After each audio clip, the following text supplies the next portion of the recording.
single atom and move it to another place. It's a small step for an atom, but a giant leap for mankind. If we start making things by building them atom by atom, we can make almost anything we want.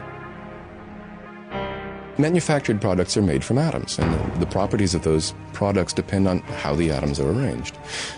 Now, today's manufacturing technologies arrange atoms very crudely and statistically, but in the future, with nanotechnology, we'll be able to arrange the fundamental building blocks of matter in precisely the patterns we want, very flexibly and very inexpensively.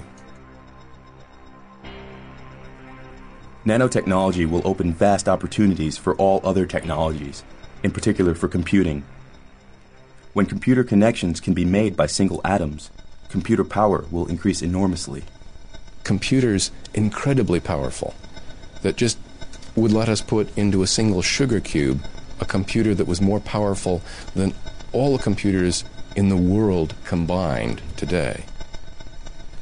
The ultimate goal is to create robots as small as viruses, called nanobots.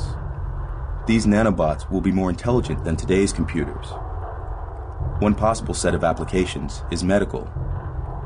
Nanobots could be injected into the bloodstream as a kind of cleansing team to kill cancer cells, for example, or to carry out other kinds of maintenance work in the body, or even to modify the DNA code. It might seem that this is a very expensive technology, but in fact the opposite is true. We will be able to program nanobots to reproduce themselves, just as all natural creatures do. They will then be able to grab material from their environment and use it for making copies of themselves.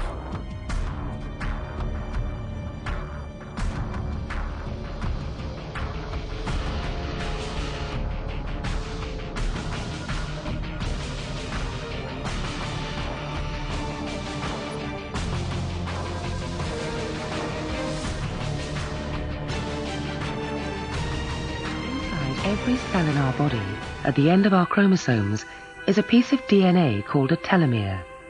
It stops the DNA from fraying as it divides. But every time a cell divides, the telomere gets shorter. Eventually, the telomere shortens to a critical length, and the next time the cell divides, the telomere can no longer protect the fraying DNA, and the cell dies. In this lab, they're trying to find a way to rebuild telomeres. If they succeed, they will have created immortal cells.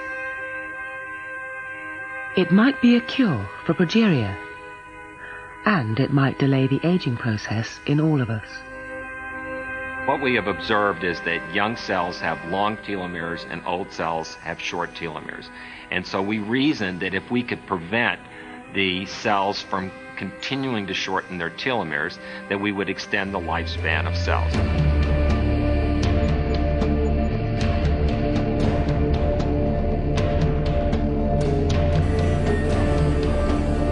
Some scientists predict that in the future we'll have a memory chip.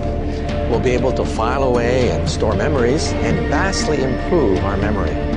Maybe one day we'll have a vision chip, which could help victims of strokes and accidents. And some scientists predict that one day we could even have a thinking chip that could vastly enhance our cognitive and intellectual skills.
future is not to try and hold back genetic engineering, but to try and use it in a way that best serves us. If our children can be more intelligent and healthier and live longer lives through altering our genetics, why would we not want